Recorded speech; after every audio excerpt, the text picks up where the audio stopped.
Hello, everyone. What a pleasant surprise. Thank you for being here today. If no one hasn't told you this today, I'm here to tell you you're a true change agent in this world. Turn to your neighbor and say, be the change you want to see in this world. I would like to start with something funny. I heard about this couple and they had been married for 60 years. They were sitting on the front porch together feeling romantic.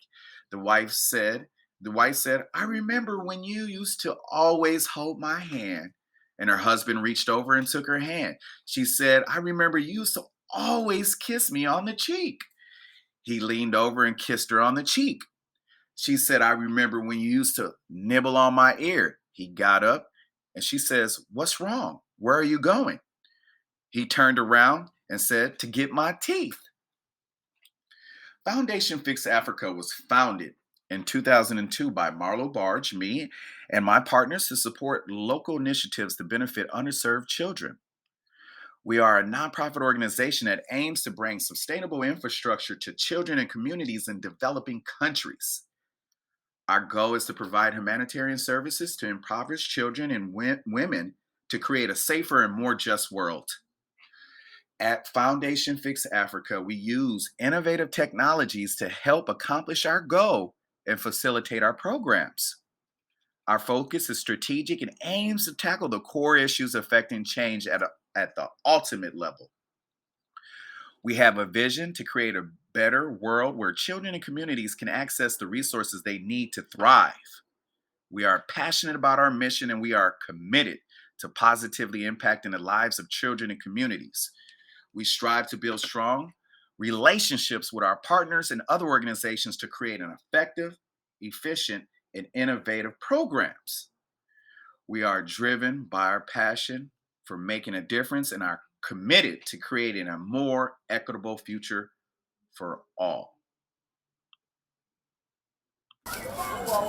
35-year-old Sulaiman Asaya says his family has raised enough money for him to travel abroad for treatment. Asaya is part of a growing number of Nigerians now opting to travel to other countries in order to access what they see as affordable, high-quality health care.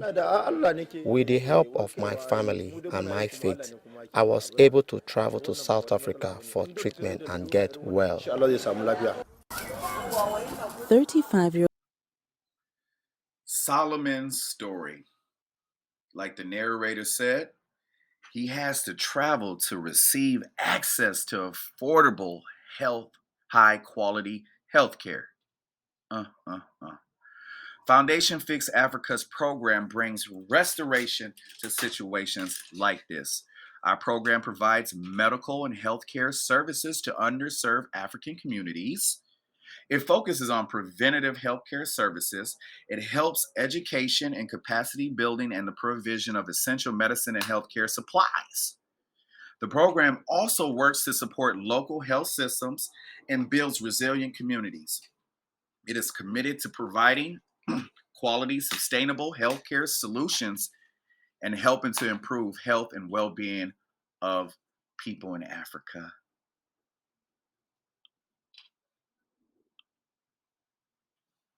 About me and who I am. I am Marlo Barge, MBA graduate, philanthropist, executive director of Foundation Fix Africa, doing what's vital to my title, of course. In my professional career, I have over 10 plus years of experience in the talent acquisition and talent management industry. Prior to this, I served my country proud in the United States Marine Corps as a combat engineer, where I learned a wealth of knowledge and experience on how to build infrastructures. However, I come from very humble beginnings. I remember the ghetto streets. I remember drinking water for dinner. I remember wearing hand me down clothes. I went through trials, tribulations, and situations as a kid. And when I turned 18, I vowed to myself and God to be a servant of the people. I'm the father of two wonderful sons, and I love all children.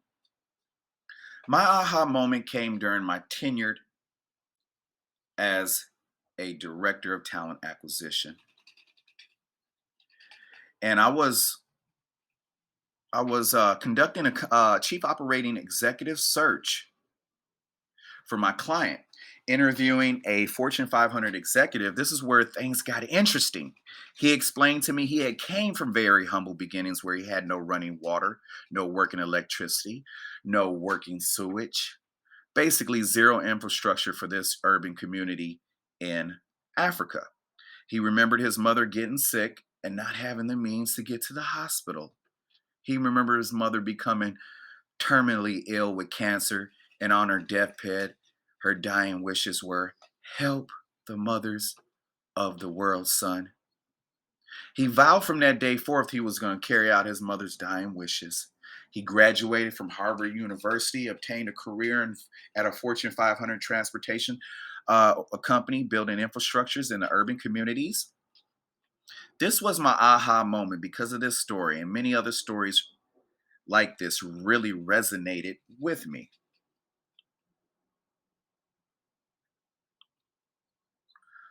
How big is this problem in Africa? Okay. Africa's current population is about 1.3 billion, with a population density of 45 people per square kilometers. The median age in Africa is 19 years old, and in Africa, 43.8% of the population is urban. Okay. This immediate recall to two fundamental challenges in the governments comes across the continent it must address is limited accessibility. Okay. Africa carries the world's largest burden on diseases and experience the most severe shortage of healthcare workers. Across the continent, accessibility to primary healthcare is one of the greatest challenges. A possible solution to implementation of the universal healthcare, such as the recent establishment of the National Health Insurance in Ghana, this has provided access to treatment for more common alignment to the entire nation and simple tests and systems that have been made more readily accessible. However, with limited health advocacy groups to push this further development of the NHI, more advocacy treatments such as chemotherapy or kidney dialysis access still remain limited. The right to universal health coverage means that all people, regardless of where they live, have an inherited right to adequate and reliable healthcare provisions. This should include access to healthcare providers, access to essential medicines, and access to preventative interventions and treatment services.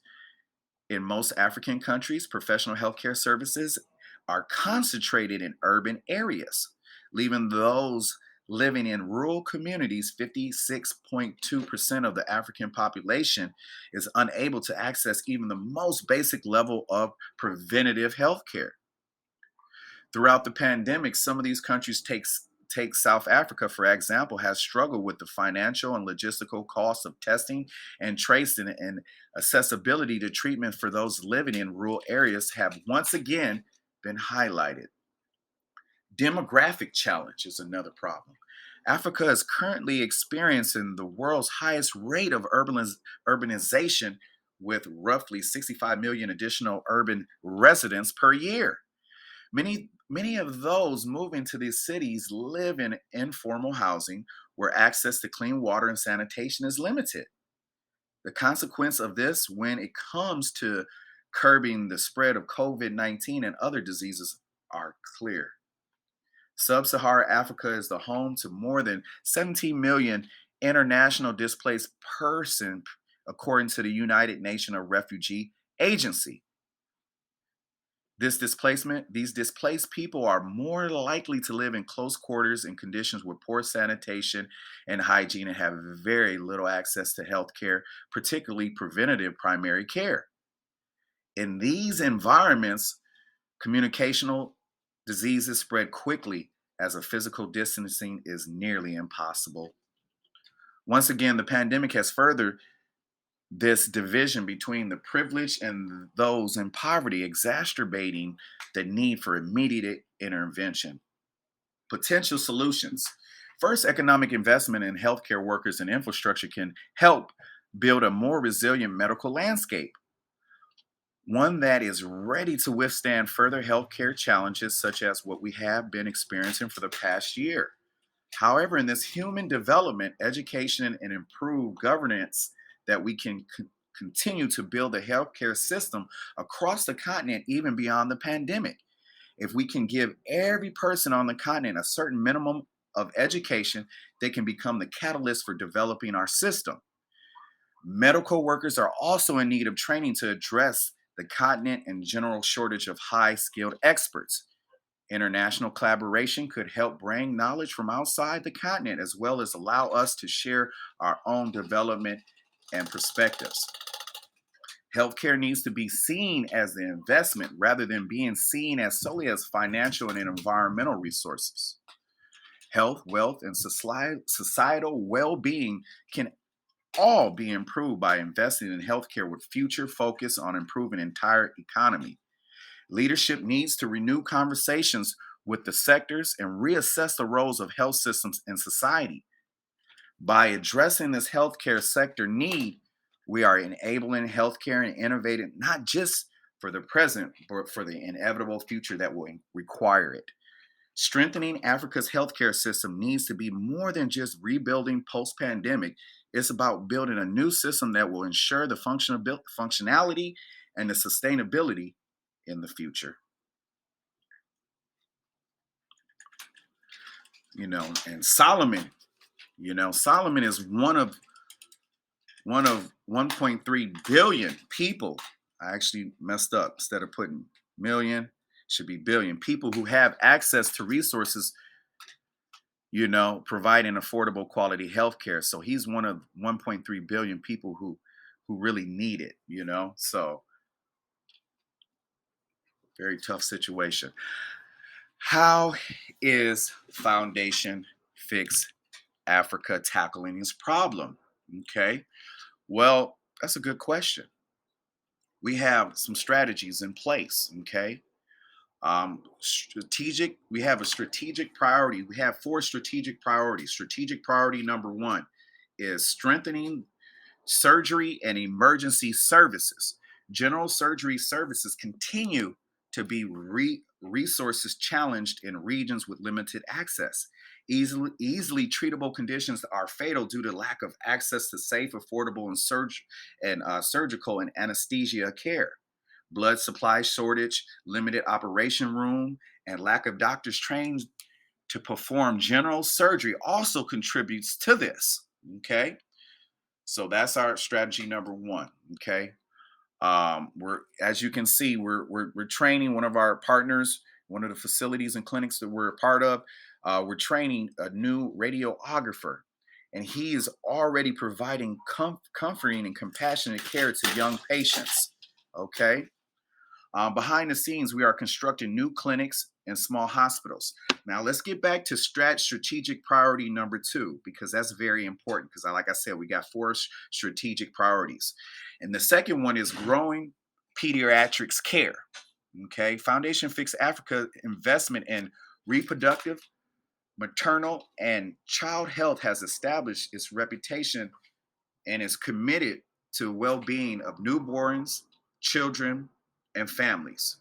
Okay, we're now looking to further expand our competence in the pediatrics medicine in order to address challenges that children, mothers, and families face as the problem begins to grow.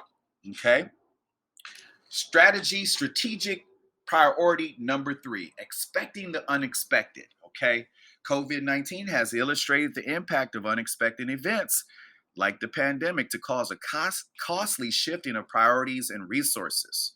Okay, mitigating the adverse effects of the pandemic, climate change, and other potential natural and other political shifts require a pre-planned response system. Okay, strategic priority number four: investing into quality data. This is so critical. Adequate data tracking and analysis of all crucial to support continuous quality improvement, CQI, around patient care, patient satisfaction, management decisions, and budgeting. Okay, and government and donor reporting and fundraising. All this is critical. All right. And these are some of our, our day-to-day operations is executing this four strategic priorities that I just explained, you know. On to the next slide. Let's go.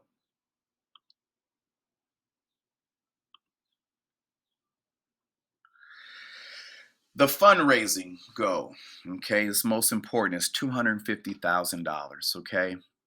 This year, the need has increased. We're looking to be able to serve 1,000 more families than in previous years. We're going to need $250,000 or 25 donors to contribute $10,000 in order to be able to serve those additional 1,000 families. We are looking to raise this money by January 1st to be able to serve those families right away. You understand me? How to help the children in Africa. With your help and donation of $1,000 today, we can meet our goals faster and make sure people like Solomon never have to travel thousands of miles to receive access to affordable, quality health care. So get involved so that these folks can evolve, these women, these children that need help. Here's how you can take action. Text to donate. Text the word Solomon to 53555. Remember, every little bit helps make a big difference, okay? Let's make the world a better place. In conclusion, I hope you never want as long as you live and you live as long as you want. Blessings to you all, and thank you for being here today.